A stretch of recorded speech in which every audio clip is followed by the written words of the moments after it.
अस्सलाम वालेकुम। मेरा नाम है ज़ीशान उस्मानी। बहुत से लोगों ने सवाल पूछा कि अमेरिका कैसे आ सकते हैं। अब इसके ऊपर मैं बहुत सारी छोटी छोटी वीडियोस बना चुका हूँ कि आप फुल ब्राइट स्कॉलरशिप के ऊपर कैसे आ सकते हैं, आप ओवन वीज़ा के ऊपर कैसे आ सकते हैं, CIP कंट्रीज़ के थ्रू किस तरह आ सकते हैं प्रोग्राम के थ्रू।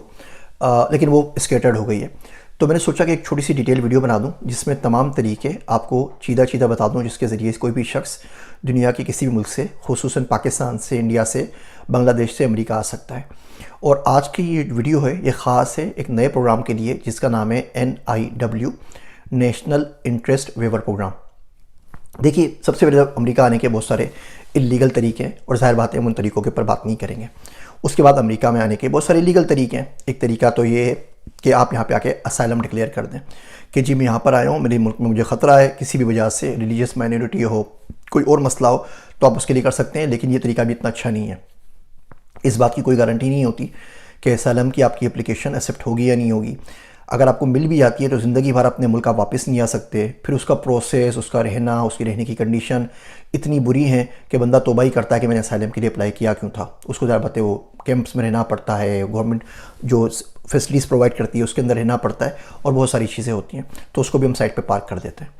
उसके बाद तरीका होता है कि हम एज ए स्टूडेंट यहाँ पर आएँ। आप अगर स्कॉलरशिप मिल जाती है, जैसे आप फुल ब्राइट के ऊपर आते हैं, तो आपको J1 वीज़ा मिलता है। आपकी फैमिली आपके साथ आ सकती है, उनको J2 वीज़ा मिलता है। J1 वीज़ा जो एक्सचेंज स्कॉलर प्रोग्राम का वीज़ा है, इसका फ़ायदा ये है कि आप भी पार्ट टाइम काम कर सकते हैं, 20 घंटे हफ्ते में काम कर सकते हैं, तो अच्छा उससे आप एक्सपीरियंस हासिल कर सकते हैं। और आपकी मिसेज आती हैं, वो भी इस पे काम कर सकती हैं J2 के ऊपर, और इस J2 पे काम करने से उनको भी एम्प्लॉयमेंट स्किल्स वगैरह मिल जाती है, उनको एक्सपीरियंस मिल जाता है। इसमें मसला ये है, और ये फुली पेड होता है, स्कॉलरशिप के ऊपर आप होते हैं तो आपकी हेल्थ कवरेज भी होती है, इंश्योरेंस भी मिलती है, पैसे भी मिलते हैं। मसला सिर्फ ये होता है कि आपको मुल्क वापस जाना पड़ता है। मिसाल के तौर पे मैं फुल ब्राइट के ऊपर J1 वीज़ा के ऊपर आया, यहाँ पे मैंने मास्टर्स किया। मास्टर्स के बाद उस पर आपको अलाउ होता है ET, एकेडमिक ट्रेनिंग, आप 1 साल तक काम कर सकते हैं। तो मास्टर्स के बाद मैंने सिटी बैंक न्यूयॉर्क में काम किया, डिस्कवर फाइनेंशियल हेडक्वार्टर शिकागो में काम किया। उसके बाद मुझे दूसरी J1 स्कॉलरशिप मिल गई फुल ब्राइट PhD के लिए, मैंने PhD कर लिया। अब मुझे उसके बाद पाकिस्तान में 5 साल सर्व करना था। 1 साल मैंने JIK में काम किया, 4 साल मैंने पाकिस्तान डिफेंस के साथ काम किया। इस तरह 5 साल पूरे कर लिए। उसके बाद मैं O1 पे वापस आ गया। तो एक तरीका तो ये है कि आप J1 के ऊपर आइए, आप एजुकेशन लीजिए, यहाँ से ET के ऊपर अपनी ट्रेनिंग कीजिए, मुल्क में वापस चले जाइए और फिर किसी और एम्प्लॉयमेंट बेस्ड वीज़ा के ऊपर वापस आ जाए। दूसरे स्टूडेंट का तरीका होता है ओवन वीज़ा, ओवन नहीं, F1 वीज़ा, जिसके ऊपर आप जाके अपने पैसे आप खुद भरते हैं, आपको स्कॉलरशिप नहीं मिलती। आप F1 के ऊपर आते हैं, आपकी स्पाउस F2 पे आती है। प्रॉब्लम ये होता है F1 और F2 के ऊपर आप काम नहीं कर सकते। F1 में तो कोई कंडीशन बन सकती है कि आपको ये शिफ्ट यूनिवर्सिटी के अंदर किसी काम की मिल जाए, लेकिन स्पाउस आपकी F2 पे काम नहीं कर सकती। फ़ायदा ये है कि आपको मुल्क वापस नहीं जाना पड़ता। आप F1 पे काम कर लें, उसके बाद आपको जॉब के लिए आप अप्लाई करें तो आपको OT मिलती है 3 साल के लिए, 36 महीनों के लिए, जिसे कहते हैं ऑप्शनल प्रैक्टिकल ट्रेनिंग, OPT। उस OPT पे आप काम करते हैं। फिर जिस एम्प्लॉयर के पास आप काम कर रहे हैं वो आपका H1B वीज़ा अप्लाई करता है, आप 5 साल उस पर काम करते हैं। फिर आप ग्रीन कार्ड के लिए अप्लाई करते हैं, ग्रीन कार्ड मिलता है तो 5 साल ग्रीन कार्ड पे रहते हैं। फिर आपको US पासपोर्ट मिलता है। लंबी चौड़ी कहानी है। एजुकेशन के साथ 10-15 साल बंदे की ज़िंदगी इसी में लग जाते हैं। अच्छा, तो ये तो हो गए स्टूडेंट के थ्रू आप किस तरीके से आ सकते हैं। इसके अलावा फिर हमारे पास EB वीज़ाज़ की कैटेगरीज़ है। EB कहते हैं एम्प्लॉयमेंट बेस्ड को, EB1, EB2, EB3, EB4, EB5। EB1 के ऊपर वो लोग आते हैं जो O1 के ऊपर आते हैं, जैसे कि मैं आया। O1 है एक्स्ट्रा ऑर्डिनरी वीज़ा। अगर आपके पास एक्स्ट्रा ऑर्डिनरी एकेडमिक रिकॉर्ड है, आपके GRE के, TOEFL के एक्स्ट्रा ऑर्डिनरी मार्क्स हैं, आपके पास एक्स्ट्रा ऑर्डिनरी एक्सपीरियंस है, आप प्रूव कर सकते हैं कि आप जैसे दुनिया में गिने चुने बंदे सिर्फ इतने हैं जो उंगलियों पे गिने जा सकें, तो आपको O1 वीज़ा मिल जाता है। ये एकेडमिक पे मिलता है, आप STEM के अंदर हो, साइंस टेक्नोलॉजी इंजीनियरिंग मैनेजमेंट के अंदर, या आप मिसाल के तौर पे आप अदाकार हों, आप एक्टर एक्ट्रेसेस हों। जो वंडर वुमन वाली लड़की है, पता नहीं उसका क्या नाम है उसका, वो मेरे साथ ही आई थी O1 के ऊपर, जो मार्वल में है, उसको O1 मिला था अदाकारी के ऊपर। वो किसी और मिडल ईस्ट की किसी कंट्री से, लबनान से कहीं से आई थी। तो ये O1 वाले हो गए, इसको कहते हैं EB1। EB2 के अंदर वो लोग आते हैं जो एम्प्लॉयमेंट बेस्ड हो, उनको यहाँ से जॉब ऑफर आए, वो यहाँ पे काम कर रहे हो, लेकिन वो इतने एक्स्ट्रा ऑर्डिनरी ना हो। उनकी भी एकेडमिक प्रोफाइल बड़ी अच्छी होनी चाहिए, मास्टर्स किया वो, PhD किया वो, अपने फील्ड के मंझे हुए शख्स हों। लेकिन ज़ाहिर बात है उसकी रिक्वायरमेंट O1 से थोड़ी सी कम होती हैं, तो आराम से एम्प्लॉयमेंट बेस होता है। उसमें प्रॉब्लम ये होता है कि आपको जॉब ऑफर चाहिए, आपके पास ओरेकल से हो, गूगल से हो, जो बड़ी कंपनियाँ हैं इनके पास इमिग्रेशन लॉयर्स होते हैं। छोटी कंपनी इतने ज़्यादा पसूड़ी में नहीं आती कि 6-8 महीने तक वो वेट ही करते हैं आपकी वीज़ा का और बाद में आप ज्वाइन करें। इतना खर्चा नहीं करता है, इस पर ठीक ठाक खर्चा होता है। 10-12 हज़ार डॉलर कोई वकील ले आता है, फिर इसके फॉर्म वगैरह की 5-10 हज़ार डॉलर फीस होती है। ये EB2 में आते हैं। EB3 के अंदर वो लोग आते हैं जो कि स्किल्ड वर्कर हैं। तो आपके पास कोई वोकेशनल ट्रेनिंग है या आप ज़राअत का काम जानते हैं, आप फार्मर हैं, आप क्रेन चला सकते हैं, आप कानकनी कर सकते हैं, इस तरह के लोग EB3 के ऊपर आते हैं। और ज़्यादातर ये रिक्वायरमेंट साउथ अमेरिका से, मैक्सिको से पूरी हो जाती है। पाकिस्तान वगैरह से बंदे बहुत कम आते हैं। EB4 के ऊपर आप आते हैं जब आप रिलीजियस बेस वीज़ा के ऊपर आएँ। इसके ऊपर हम एक वीडियो में बात कर चुके हैं कि आप मौलवी साहब हैं, उस वीडियो का लिंक मैं नीचे शेयर कर लूँगा। फुल बैट का भी शेयर कर लूँगा, ओवन का भी शेयर कर लूँगा, UK वाली का भी कर लूँगा। सिटीजनशिप बाय इन्वेस्टमेंट प्रोग्राम की जो CIP कंट्रीज़ है उसका लिंक भी आपसे शेयर कर लूँगा। तो बहरहाल EB4 में आप आते हैं जब आपके पास रिलीजियस वीज़ा हो। आप रिलीजियस कैटेगरी में यहाँ पे आके किसी इमाम बन जाए, मस्जिद के अंदर प्रीचर बन जाएँ, सरमन दें, स्पीचेस दें, तबलीग करें, तो आप EB4 के ऊपर आते हैं।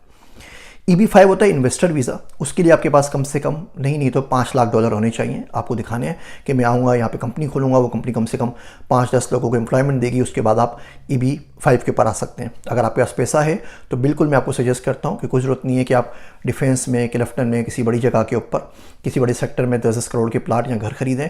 पूरी फैमिली के साथ आपको यहाँ आ जाना चाहिए। यहाँ पर बड़े आराम से आप पैसा कमा सकते हैं। अच्छा, अब जो नई एक कैटेगरी निकाली है जिसके ऊपर हम आज बात कर रहे हैं वो NIW। EB1, EB2 के अंदर सबसे बड़ा प्रॉब्लम ये आता है कि आपको एम्प्लॉयर ढूंढना पड़ता है जो आपको जॉब ऑफर दे, उसके बाद आप आ सकते हैं। O1 के लिए भी आपको जॉब ऑफर चाहिए, EB2 के लिए भी आपको जॉब ऑफर चाहिए, H1B के लिए भी आपको जॉब ऑफर चाहिए।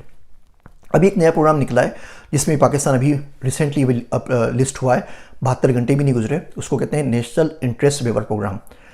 आपने उसमें 3 चीज़ें प्रूव करनी है।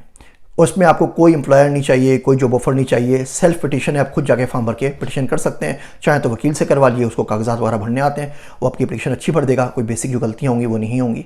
तो आई वुड हाईली सजेस्ट कि कोई ना कोई प्रोफेशनल जो इमिग्रेंट अटॉर्नी है उसको यूज़ करें। इसके अंदर आपको जॉब ऑफर नहीं चाहिए, इसमें आपको कोई एम्प्लॉयर नहीं चाहिए। आपको सिर्फ 3 चीज़ें प्रूव करनी है। पहली चीज़ प्रूव करनी है आपको कि आप इस काबिल हैं कि जिस फील्ड में भी आप हैं उस फील्ड में आप मंझे हुए हैं।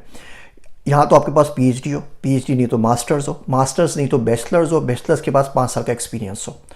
आप भले पायलट हो, उसकी डिग्री आपके पास है, आप भी फार्मासिस्ट हैं, आपके पास वो जो हमारे पास होती है प्रैक्टिकल ट्रेनिंग जो होती है, फिजिकल ट्रेनिंग जो होती है, एसोसिएट डिग्री जो उसकी होती है फिजियोथेरापिस्ट की, भले वो हो, आपके पास BPT कहते हैं उसको, आपके पास BTech हो, आपके पास लॉयर की डिग्री हो, आपके पास कुछ भी हो, तो आप बता दें कि आपकी फील्ड की जो टर्मिनल डिग्री है, जो बेसिक डिग्री लोगों के पास होती है वो आपके पास है।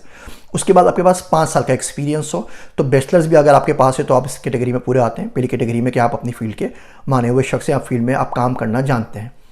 दूसरी चीज़, जो भी आप प्रोजेक्ट करेंगे अमेरिका आके, वो करने के आप अहल हो। आप बोलते हैं जी मुझे बहुत अच्छी डेटा साइंस आती है और अमेरिका आके मैं डेटा साइंस की कंपनी खोलूँगा, मुझे बहुत अच्छी एनालिटिक्स आती है और अमेरिका आके मैं एक स्टार्टअप खोलूँगा जो कि एनालिटिक्स को यूज़ करेगा, मेरा हेल्थ केयर से डोमेन से ताल्लुक़ है और अमेरिका आके मैं हेल्थ केयर का एक स्टार्टअप लॉन्च करूँगा, मैं एंटरप्रेन्योर हूँ, मैं पाकिस्तान में 2-4 कंपनी का CEO रह चुका हूँ, मैं पायलट हूँ, अमेरिका में आजकल पायलट की बड़ी शदीद किल्लत है, अमेरिका आके मैं अमेरिकन एयरलाइन के लिए किसी अमेरिकन कैरियर के लिए जहाज़ उड़ाऊँगा, मैं नर्स हूँ, अमेरिका आके कोविड की वजह से बहुत से लोग यहाँ पे मर गए, तो अमेरिका आके मैं किसी हॉस्पिटल के अंदर अपनी खिदमत सर अंजाम दूंगा, बिल्कुल मसला ख़त्म। तो सेकंड कैटेगरी भी आपकी मिल गई।